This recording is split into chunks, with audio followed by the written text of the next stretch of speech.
Joined by Padres hitting coach Matt Stairs. Matt, I don't know if you've heard this. I don't know if you know. It's been kind of a revolving door at the hitting coach position for the Padres last decade or so. You're the 9th hitting coach since 2003. Did you hesitate at all? Not a bit. I mean, that's.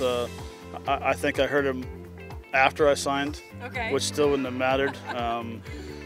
You know, playing in San Diego in 2010 and the special season we had, you know, coming from one game to go to the playoffs. Just, I mean, the ballpark, the fans. I mean, such a beautiful city. So, I mean, it was easy. You took what was described as an abysmal Phillies offense and you made it a successful Phillies offense. One of the things you did was you raised the on-base percentage by 14 points. People watching might go, okay, well, you know, just replicate that for the Padres. How difficult or how easy is it to achieve that sort of thing? Well, I shouldn't say I did it. The players did it. You were a big part of that. They credit you. I helped them. I think, you know, I expect even if you didn't have a hitting coach this year, I expect the numbers to be better because it's the younger players have another year. They understand the league more. They understand how they're being pitched. My philosophy of hitting is first I'm going to get in your brain. I want your thought process of how you approach the game. Way too many strikeouts last year, not enough walks. Not enough guys hitting the averages they should be hitting, which tells me that their mental approach of hitting wise is off, and which we talk about all the time. And you'll hear it today, and you'll probably hear it another 1,000 times from every player. But we talk about being a stubborn hitter. You know, don't come off the fastball until 2 strikes. We're staying with 2-strike approach or 2 strikes. Then we all of a sudden we change it a little bit, and we also change our approach with 2 strikes. You know, let's swing 2 hands. Don't get beat out front. Change your sights where you want to hit the ball. Have a game plan. That's the number 1. 2 is gap to gap. You know, I think the gap to gap thought process for Myers last year, where he spun a lot. He was thinking more left field. Hunter Renfroe wanted to hit one up in the warehouse every single time. Those guys you don't see a lot in baseball because they have the power from line to line. They don't need to hit the ball. Everyone has pull power, but those guys are freaks because they can hit the ball to left center, right center. Thinking about hitting the ball to the gaps keeps you better balanced and keeps you proper direction where you want to go. And lastly, that we revolved, and I think it's the most important thing, is limit the at-bats that we give away. It's easy to hit when it's a 1-0 game or 2-1 game, but how good are you when it's 5 or 6-0? Smart. Smart. Be a smart hitter. Care if you make an out. Care if you strike out.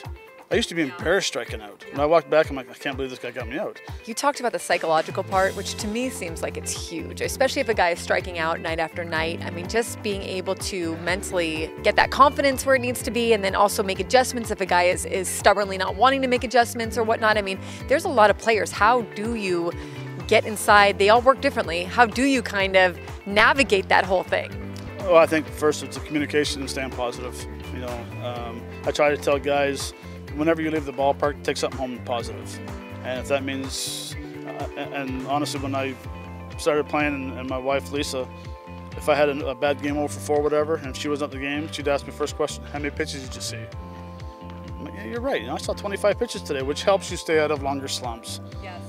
So for me, I try to remind guys when they leave today, take something positive home. Once the clock turns 12 o'clock, it's over with. Forget it. You cannot take your bats home with you. And I think I've had a pretty good success that way of, I mean, I pinched hit over 500 and some times in my career. Never taken a bat home with me.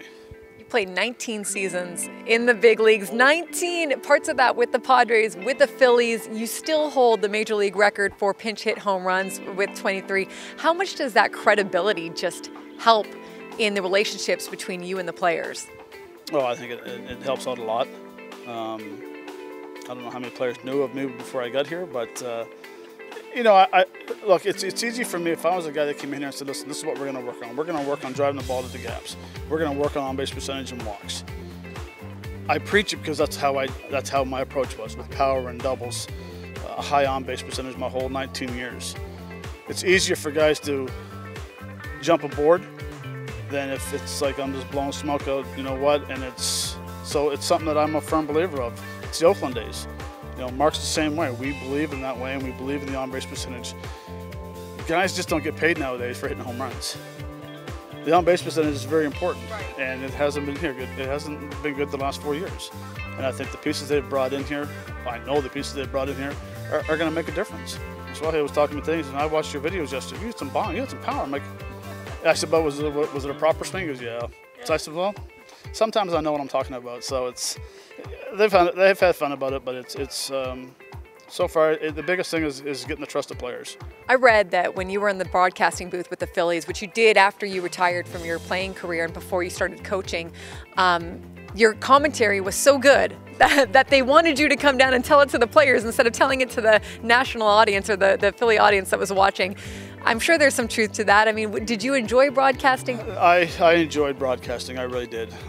You know, for how many people listened to the game, I was their hitting coaches.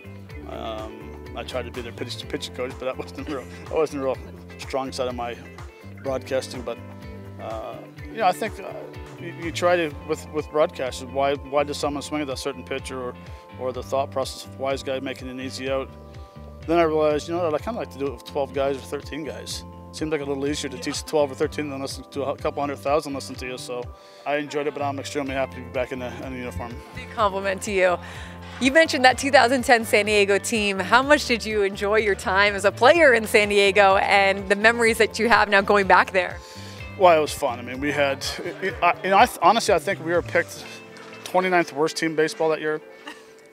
We didn't have the quote-unquote, well, when Adrian Gonzalez was here, I mean, he was in his prime, but we had ball players, and we knew what it'd take to win. On paper, you have the greatest team in the world.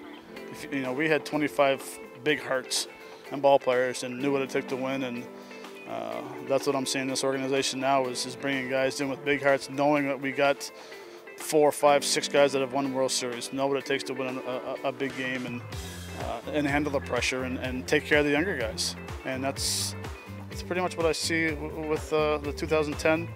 I'll tell you, the 2010 compared to this one's a lot more talented, and heart-wise, it's just as strong. Interesting. Okay, final question. Big hockey fan right here. Grew up in Canada, so give us like your hockey expertise in a nutshell. Well, I'm watching hockey, but I've also coached high school hockey for the last 13 years. I coached in John Babs, which is a private school in Maine. Moved on to the big school at Bangor High School, and then 6 years ago I moved back to Canada. Took over the program in Canada, became the head coach, got into coaching, stepped down. Now I'm the, I don't know if you call it the ambassador or set up the power play, the clown, the team fool, whatever you want to call it. I mean, hockey's I love hockey. I'll put you on the spot right here. Which player in the clubhouse, if you had to like pluck one out and turn him into a hockey player, like which would translate the best? Like who would have like the physical and the mentality to go out there and get on the ice? I'm gonna say Austin Allen. He'd be a hell of a defenseman. The size of him nowadays, hockey players. Yeah, he's got that. Yeah, I think he'd be a guy that would be out there, and if you had your head down, he's gonna put you to sleep.